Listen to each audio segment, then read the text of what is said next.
Hello and welcome, everyone. My name is Alexandra Manuel, and I'm the Executive Director of the Professional Educator Standards Board and the Paraeducator Board. It's so good to be with you, and I want to first say thanks on behalf of our agency, our staff team, our board members. We thank you for taking the time out of your very busy schedules to join us today. We appreciate your commitment to strengthening the educator workforce, and we are really excited and to talk more with you. We value your partnership and collaboration, and we look forward to moving this important work forward. Since 2018, PESB has convened annual DO conferences, and this has been where we gather a diverse group of education stakeholders, advocates, organizations, policymakers to engage in dialogue and learning on a specific topic areas of the educator workforce. It's my privilege to be kicking us off this morning for our 5th DO event. We have an exciting and robust agenda filled with sessions, presentations, panels, roundtables, and networking opportunities, all of which will center around and focus on leveraging change and advancing equity in education. Everyone gathered today, our presenters, our panelists, our attendees, bring a wealth of community knowledge, expertise, lived experiences, and perspectives. Our goal is to create spaces for discussion, collaboration, and action so that we can collectively transform and strengthen Washington's education system. As you move through the conference today, we ask that you consider, if you are on social media, using our hashtag, the # WADiverseTeach, and use any other social media so that we can track and also promote any insights, learnings, aha moments that you have and share them out. To start our day, we'd like to begin with the land acknowledgement and a moment of silence to ground us in the many injustices and that impact our work in education and in our communities. Megan from our PESB team will lead us in the land acknowledgement. As we all gather today to begin the work of the Professional Educators DO Conference, let's acknowledge that no matter where we're zooming in from, we're on the traditional lands of Native Americans. Their ancestors were the original inhabitants of the land that we are occupying today. As we proceed with our work, let's make sure that our deliberations and recommendations benefit their descendants equitably. I'd like us to start with our land acknowledgement, recognizing the Indigenous people who have historically been moved from their homelands and territories. The United States has seized more than 1.5 billion acres from Indigenous people between 1776 and 1887, but today most of that land is held in trust by the government, severely restricting the rights of Native American people. It's important to note that on this map, you don't see the Duwamish, Wanapum, and Chinook tribes, who are not recognized by the US federal government, but should be acknowledged as they have a long history in present-day Washington. Recognizing the original inhabitants of the spaces we occupy through awareness building and land acknowledgement practices is an important step towards advancing equity in education and beyond. So I'd like you to take a moment and look at the map wherever you are virtually in Washington state. Please take a second to acknowledge the land that you are on as the traditional homeland of Indigenous peoples. I myself come to you as a Chukchansi tribal member, and I'm currently residing on the lands of the Squaxin Island people. We'll now take a moment to transition to another member of our team, Victoria, who will be leading us in a moment of silence. We would like to acknowledge the history of this nation, one fraught with contradictions. For too long, this country has elevated a story of democracy and freedom while minimizing the impact of violence and oppression on communities that have been marginalized, communities on whose backs this nation was built. Today, members of our Black and Asian communities and other communities of color continue to experience racism through police brutality, mass incarceration, inequitable education and health services, deportation, and other forms of subjugation. We aim to disrupt the legacy of systemic racism by centering racial equity and justice in our work. This is how we stand with our communities of color. Before we begin, we want to offer a moment of silence to consider these words and how you might join us in this work. Thank you.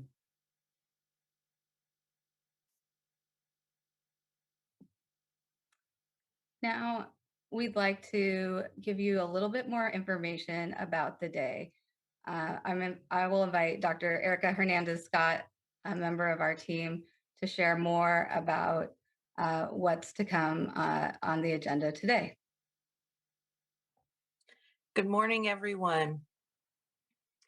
Very, very excited to be with you today. Spent a lot of time planning and thinking about how we might learn with and from each other. And this is normally where you would have, guidelines, norms, expectations for how we would interact with each other. But what we thought about doing was just issuing an invitation to engage. Instead of trying to shape people's behavior, we want you to know that together we want to honor the work of the past and the present. We are here to advance equity, and people have been doing this work for generations. My ancestors have been doing this work. Your ancestors have been doing this work. And there's lots of work happening all over the state right now, some of which will be shared today, but some not. We invite you to bring that work in with you and share with us. We want to respect the expertise of the people who are here and those who are absent. Sometimes there's a danger of, well, I don't see any of this group here or that group here, and they have a piece to play. Absolutely. They might not be here, but we know they can contribute. And one of the things we want to do is try to bring all the folks who can create change together in one space. So even if they're absent, we want to respect the expertise that's there. We want to name challenges for the purpose of pursuing equity. So if there's hard conversations that need to be had, we absolutely want to do that. And we want to do that for the purpose of supporting educators, children, and families. That's who we work for. And so we want to make sure that we keep them at the forefront, and that if we are addressing challenges, it's because we are doing what are best for them. We want to take a look at where are the places where we can strengthen our convergent interests and where we can support divergent interests. And what I mean by that is, if we have things in common that make it easier for us to work together, amazing. If we have different views that feel like they might be pulling us in separate directions, we also want to explore those differences, because those differences might provide real opportunities for us to learn. So we want to do both: support what we have in common and also support what we might not have in common but could learn from each other. And then the last, we want to seek and share understanding. Each of us comes with our own expertise, our own experiences. We want to try to understand what other people are doing. And when you get it, share it. Someone else might need your words to help make sense of something. So the opportunity to build shared understanding together is a very powerful tool in change. And so we hope to do that together. So we extend this invitation to engage and hope that we will have opportunities to teach and learn together. Next slide, please. Some technical information. If you didn't already realize, our sessions are being recorded. They'll be available on our YouTube channel after this is over. We'll have them closed captioned so that if you have to leave early, or if a colleague that wanted to be here today couldn't be here today, they can go back and see every session. If there's a session happening at the time you're presenting and you really wanted to see it, you will have the opportunity to do so. All of the sessions are being recorded, including the chat.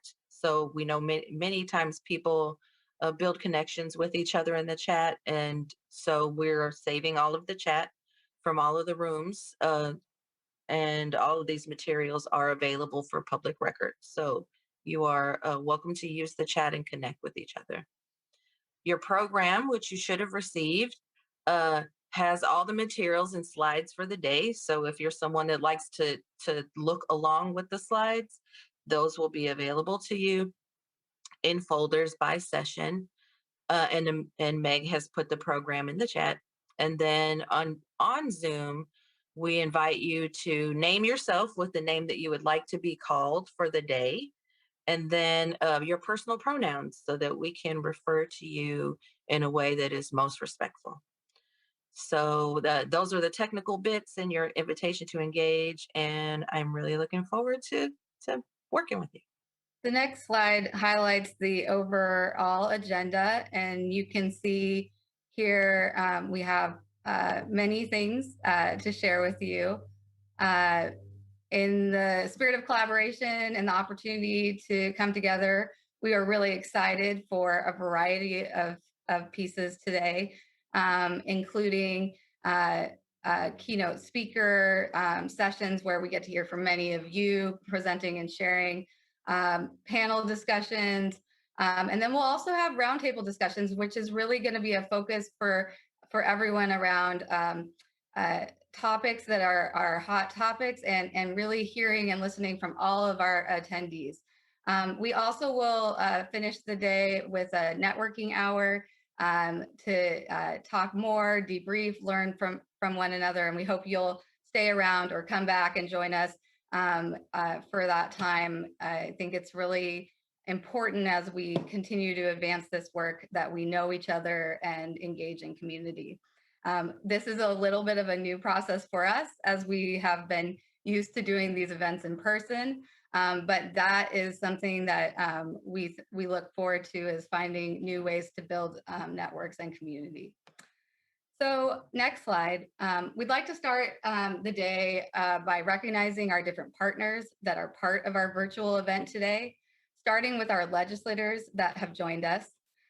We want to recognize, and if you would wave, or you can raise your hand if you'd like, in the chat. We know this doesn't compare with recognizing folks in person, but we are just really thrilled to have all of you here. I want to recognize Senator Claire Wilson, Representative Bob McCaslin, Representative Deborah Entenman, Representative Lisa Callan, and Representative Alex Ibarra, some of which will be joining later today.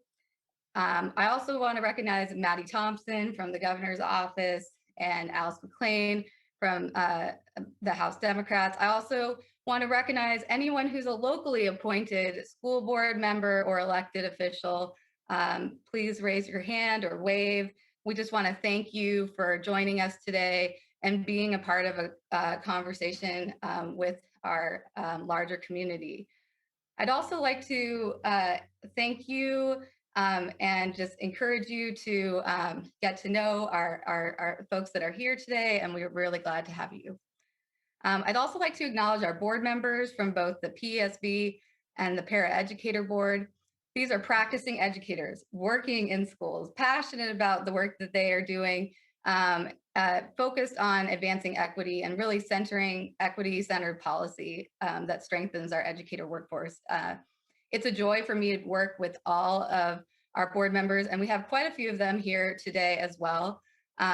If you would raise your hand or wave, Yukari Amos, Omar Escalera, Amy Frost, our chair, Ron Jacobson, Pamela Johnson, Shelley Milne, Bethany Rivard, Cindy Rockholt, Laura Rogers, Lizzie Sebring, Jamie Wells, and Marissa Windmill are all joining us today. And I hope I didn't leave anyone else out, but we have just a phenomenal group of board members. Thank you to also several former board members who are also joining us today. I also want to recognize and thank our talented staff team for all their efforts to facilitate a day full of learning, collaboration, and growth. And lastly, but certainly not least, I want to thank everyone that has taken the time to join us today. We appreciate the sharing of talent, time, resources you bring in service and support of students, candidates, and educators. In addition to all those I've already mentioned, I want to just recognize policymakers, educators, community members, district leadership, preparation program staff, faculty, funders, students, and other community partners that are in attendance today. We can't do this work without you. It's so much richer with you. And thank you for being here. Next slide. I do want to share just briefly about, as the convener of these events, we wanted to make sure that you know a little bit about who we are. We're an independent state agency that works to support the Washington educator workforce with licensure and policy related to and focused on well-trained, equity-minded, and professional educators. We have 2 governing boards guided by the expertise of these boards that are composed of practicing educators. Our focus is really around educator preparation, also educator quality, and supporting equitable pathways into the profession. We have a 13-member PESB board. They're focused on, like I said, preparation, certification, assignment, and professional growth, and a 9-member paraeducator board that's focused on standards, professional learning, and the career ladder for paraeducators.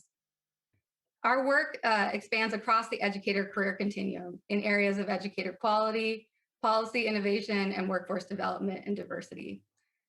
We, over the last several years, have looked to the educator career continuum to help guide our work that happens across many stages of an educator's experience and journey, navigating pathway options, preparation programs, the certification process, and also growth within professional roles. In January of 2021, our board approved the PESB strategic plan, which was a combination of both the paraeducator board and PESB vision.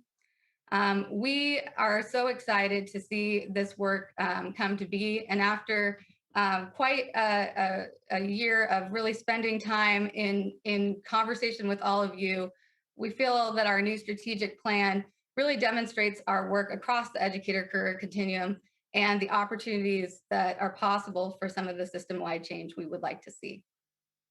Next slide.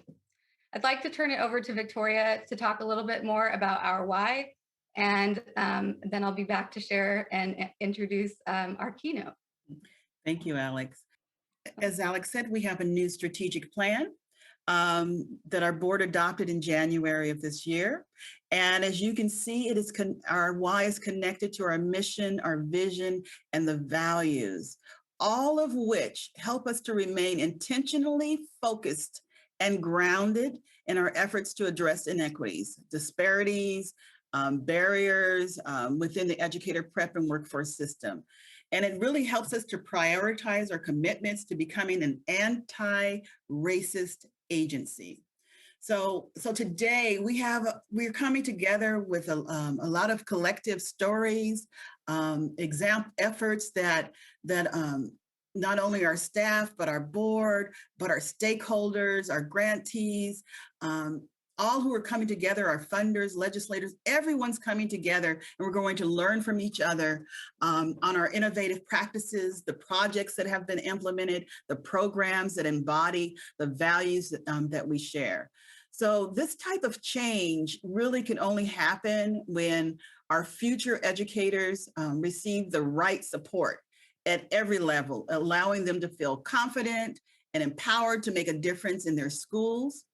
Providing the right support for future educators starts with all of us in this virtual space, coming together with common goals and advancing equity in education. And as perhaps most of you know, and I'll talk a little bit more in the next slide, please, about the most recent legislative change with Senate Bill 5044. So Senate Bill 5044 is really helping us with this major initiative component of advancing equity in education by ensuring that each and every student learns from a well-prepared educator. And as such, a critical step in the educator's preparation journey is their ability to demonstrate that they are culturally responsive and center diversity and equity and inclusion in the ways that they support their students. And so Senate Bill 5044 will help us do that. And so when you look at this in the spring, right now, in June, there's community listening sessions.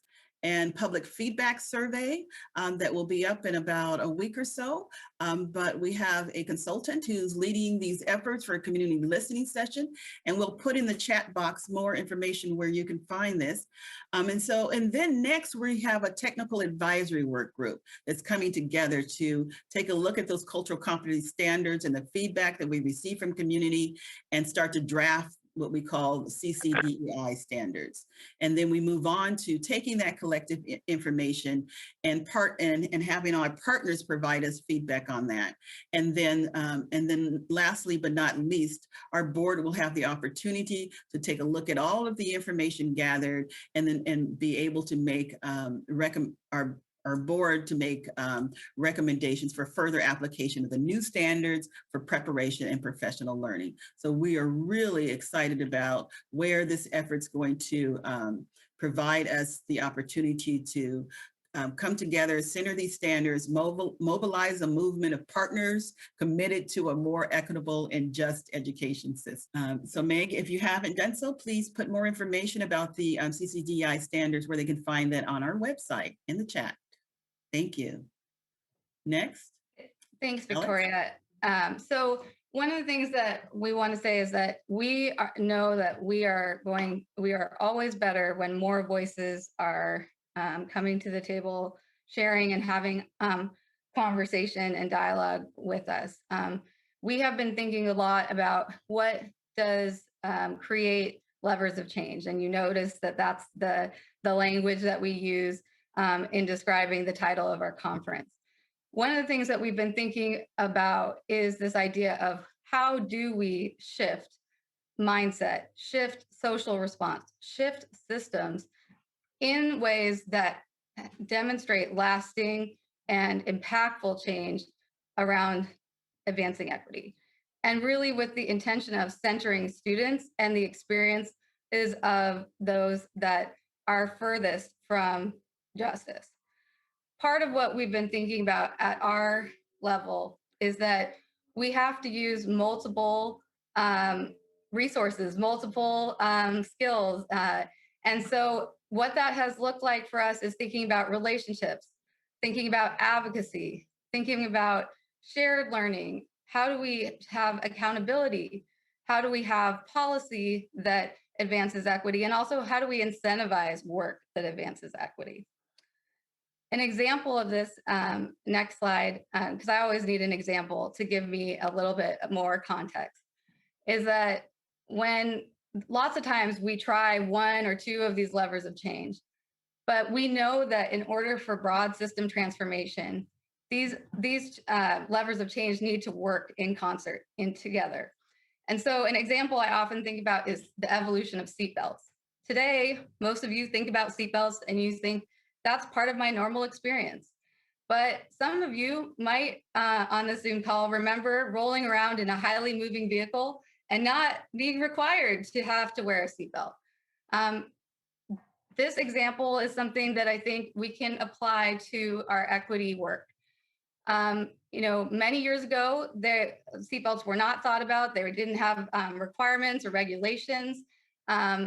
And because of individuals and organizations around the country uniting for a movement, they were able to change the social structure of the system. So there was advocacy, mothers in local communities saying, we are worried about our safety of our children. We need seatbelts, we need support. There were relationship building. Who else can we be in coalitions with to be able to come together around this common goal? There was policy work. Seatbelts became mandatory policy in states and then nationally because it was critical to respond to, loss of lives and what was this experience happening that was really negatively impacting the larger community. Additionally, there was accountability structures. So now if you don't wear your seatbelt, you get a ticket, right? Like that's an accountability structure.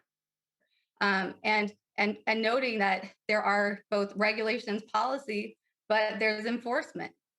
Also, there were incentives. The federal government incentivized car companies to be able to don't build a car that doesn't have a seatbelt in it. Don't build a car. It's hard to find even a teenager these days that doesn't get into a car and it beeps automatically and it won't even let you start the car without your seatbelt being on.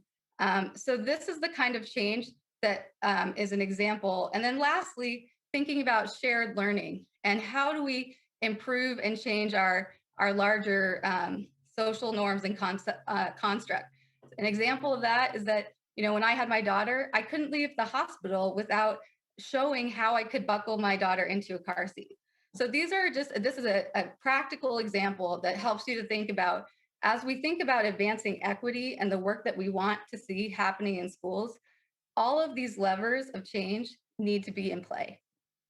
So finally, I want to just also say that today, what we're here to talk about is we're talking about coordinating efforts to diversify the educator workforce. We're talking about systemically advancing racial literacy and cultural responsiveness in education, and really looking at what's working, what's not working, where can we think further, what can we do, and how can we make meaningful progress to demonstrate meaningful progress in dismantling racism in the education system.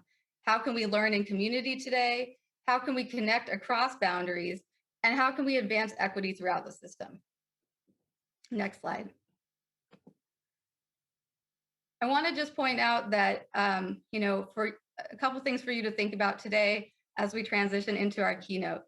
A true leader doesn't create separation. A true leader brings people together. How can you do that work today? How can you do that work as you go forward? Who else needs to be part of the conversation with you? Next slide. I like this slide because it is really true. If we are doing this work well, you can't compete with me because I want you to win too. How do we bring ourselves and our together to really have common goals around advancing this work? It goes without saying that we can't be in competition if we want to do the same thing. Let's do this work together and tap into the assets that we have and build a coalition focused on better outcomes for students. And next slide. I also want to just mention that we have all lived through a lot of trauma and experience over the last year or so. And it's important that we remain creative, flexible, and responsive, and that we seek opportunities to tap into our community cultural wealth. You know, we want a coalition that centers who we serve, our students and our educators. We want to embrace change and provide structure for new social norms. We want to facilitate connections by building and growing relationships, and we want to learn from one another in community to reduce silos. This offers us an opportunity to leverage what we have and develop better. Our efforts are collective and our work should be bold. So as we go to this next part of our work today, I'd like to turn it over to you all to be able to share a little bit more. Victoria, would you like to lead us in our Mentimeter? Sure. Okay. We're going to soon, you'll see the Mentimeter. You'll see right there on your screen, Mentimeter. If you go to menti.com and use the code, and the code that's up there, you can use your phone. Go ahead and in a few words, we'd like to know, what is one hope you have for our time together at DO? So everybody get your phones out and go to Mentimeter and put in a few words, what is one hope you have for our time together at DO? In the link, do we have the Mentimeter link for anyone who needs to see the code? It's right on the screen. It just went right right up on the screen. There we go. So look in your chat. You can go to Mentimeter and just a few words, and we'll see what words are coming up for our hope for our time together today. Learn together, listening and learning. Collaboration. There we go, connecting. Collaboration, connecting. Okay. One more time. Okay.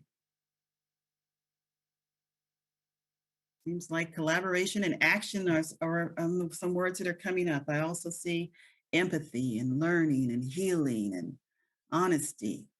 These are things that individuals hope that our time together,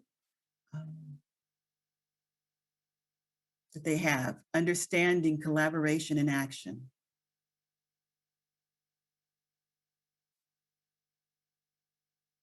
So here we have our hopes. All right, just a little bit more time, and then I think it's slowing down. So it looks like action, collaboration, and understanding. So thank you so much for sharing your hopes for our time together. This gives us a sense for how to move forward as a collective in a way that supports the convergent and divergent interest that are present in this room. So we look forward to circling back to a Mentimeter at the end of the conference to hear about your takeaways. So I look forward to engaging with you all.